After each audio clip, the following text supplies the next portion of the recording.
बहुत सारे एक्टर्स को ये लगता है कि उन्हें एक्टिंग प्रॉब्लम है, कि वो बॉडी से इमोशंस को इमोट नहीं कर पा रहे हैं, रियल इमोशंस को टैप नहीं कर पा रहे हैं, उनके चेहरे पे एक्सप्रेशंस नहीं आ रहे हैं, तेज बोलने लग जाते हैं, मम्बलिंग करने लग जाते हैं। लेकिन कई बार ये कोर प्रॉब्लम नहीं है, कोर प्रॉब्लम है उनका टेंस होना। क्योंकि वो टेंस्ड है, उनकी बॉडी पूरी नम हो जाती है, एकदम एक्सप्रेशनलेस हो जाती है, वो सारी चीजों को फोर्स कर रहे होते हैं। Let me explain this with a video. Stop asking you why. First of all, you ask only in English. I, me, he, her, she, him. It answers only in Hindi because you don't understand Sharma. But you never Hindi. You only English. Understand? अब आपने ये video देखी, इसमें आपने देखा होगा जो character है बहुत टेंस्ड है, जल्दी भाग रहा है, क्योंकि उसे डर लग रहा है कि ऑडियंस पकड़ लेगी कि वो डरा हुआ है। तो वो डायलॉग्स को जल्दी खत्म करने की कोशिश कर रहा है, और क्योंकि जल्दी खत्म करने की कोशिश कर रहा है तो नेचुरली इमोशंस भी नहीं आ रहे हैं, वो इमोशंस को फोर्स कर रहा है और डायलॉग्स भड़बड़ा रहे हैं, क्योंकि सब चीजें जल्दी में घबराया हुआ है। तो जब घबराया हुआ होगा तो रियल इमोशंस कैसे टैप होंगे? वहीं पर ये वीडियो देखिए। Stop asking you why. First of all, you ask only in English. I, me, he, her, she, him. It answers only in Hindi because you don't understand Sharma. But you never Hindi. You only English. Understood?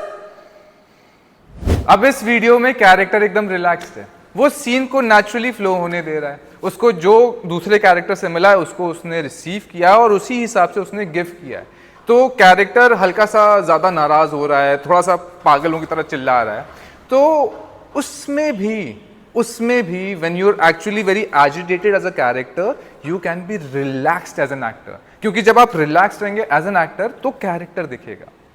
वरना क्या हो रहा है कि आप as an actor ही relax नहीं है, तो पूरे टाइम परफॉर्मेटिवनेस होती है। और परफॉर्मेटिवनेस क्यों है? क्योंकि आपका दिमाग पूरा इनवर्ड्स है, अपनी ओर है, रादर देन सामने की तरफ। जब हम एक्ट करते हैं तो हम सामने वाले एक्टर की क्यूज देखते हैं ना, वो क्या हमें दे रहा है, वो कौन से इमोशंस हमें दे रहा है, वो कौन कौन से इंटेंशंस हमें दे रहा है, उसको रिसीव करते हैं और उसी हिसाब से हम गिव करते हैं।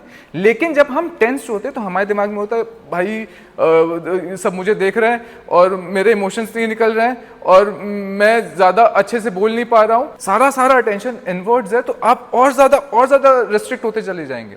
और जितना रेस्ट्रिक्ट होंगे उतना ऑडियंस को दिखेगा कि ये एक्टर अनकंफर्टेबल हो रहा है, और जितना ऑडियंस आपको एज एन एक्टर देख पाएगी उतना समझ जाएगी कि ये कैरेक्टर में नहीं है, ये एक्टिंग नहीं कर पा रहा है। तो इसके लिए आपको रिलैक्स करना पड़ेगा before any audition, any play, any shoot. अब सबसे पहले ये समझते हैं कि रिलैक्सेशन क्या होता है। रिलैक्सेशन होता है जब हमारा कंट्रोल हमारी ब्रीदिंग पे हो, हमारी ब्रीदिंग सिंक में हो हमारी बॉडी के साथ, हमारी वॉइस खुली हो और हमारा दिमाग परेशान ना हो, एकदम शांत हो, वो तैयार हो अपने सीन के लिए। तो जब हम परफॉर्म करने जाते हैं तो यूजुअली आपने देखा होगा कि आपकी सांसें उखड़ जाती हैं। उखड़ जाने मतलब अलग से तेजी से भाग रही हैं, आपका शरीर रेस्ट में लेकिन सांसें भाग रही हैं, हार्ट तेज है, हाथ पैर कपकपा रहे हैं। अब ये क्या हो रहा है? आप परेशान हो रहे हैं, आपकी बॉडी टेंशन में आ रही है, तो इसको रिलैक्स करना पड़ेगा। रिलैक्स करने के लिए ये एक्सरसाइज करिए, अपने शरीर को एकदम स्ट्रेच करके ऊपर जाएंगे और वापस से नीचे आएंगे, और जैसे ऊपर स्ट्रेच करेंगे हम लोग ब्रीद इन करेंगे और ऊपर होल्ड करेंगे और फिर ब्रीद आउट करेंगे। ठीक है? तो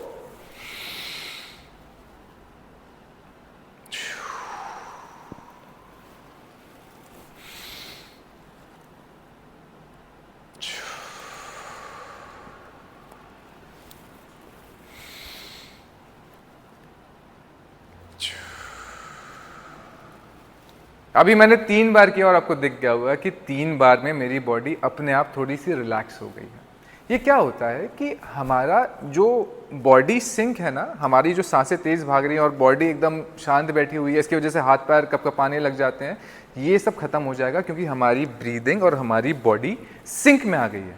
ये कॉन्सेप्ट समझिए, ये कॉन्सेप्ट एक्चुअली विन्यासा योगा का है कि जब हम कोई एक्सरसाइज करते हैं उसके साथ अपनी ब्रीदिंग को साथ में सिंक करते हैं। तो जब हम कोई विन्यासा पोज करेंगे तो जब पोज में जाएंगे तो ब्रीद इन करेंगे और पोज के जैसे बाहर आएंगे तो हम ब्रीद आउट करेंगे। ये विन्यासा या फिर योगा के हर एक फॉर्म में यही चीज़ होती है। अष्टांग में भी यही होता है, येन योगा में भी यही होता है। तो यही एक्सरसाइज को हमें रिपीट करना है। तो ये जो स्ट्रेचिंग है ये आसान है, ये हम कहीं पे भी कर सकते हैं। शूट है, वॉशरूम में जाके कर लिया, अपने वैनिटी वैन में कर लिया, बाकी आप और भी एक्सरसाइजेस कर सकते हैं। ये कोर आइडिया है। एक बार आपको कोर आइडिया समझ में आ जाए, आप कोई भी एक्सरसाइज करिए, बस आपको बॉडी को और ब्रीदिंग को सिंक में डालना और बॉडी रिलैक्स हो जाए, ऐसी कोई एक्सरसाइज करना है जो सबसे बेस्ट विन्यासा करता है या फिर यिन योगा करता है। तो आप उनकी भी कोई एक्सरसाइजेस कर सकते हैं टू रिलैक्स योरसेल्फ। कई सारे लोग होते हैं जो बैठ के अपनी सांसों को साधते हैं, वो भी ठीक है, लेकिन उससे क्या होता है, आपकी जो बॉडी है वो सिंक में नहीं चल रही है आपकी ब्रीदिंग के। आप बस बैठे हैं, ये कर रहे हैं, तो इससे क्या होगा, इससे आपकी सांसें तो सध जाएंगी लेकिन आपकी बॉडी और ब्रीदिंग सिंक में नहीं आएगी। तो इसके लिए मैं ये पर्टिकुलरली प्रेफर करता हूं कि मेरी बॉडी और मेरी ब्रीदिंग सिंक में आ जाए और जो भी एक्सरसाइज मैं करूं उससे मेरी बॉडी रिलैक्स भी हो जाए। देखिए, आप एक्टिंग को बहुत ज्यादा परफॉर्मेंस की तरह मत लीजिए, although it's a performance, but इसमें क्या है, आपको you have to be very true to the present self.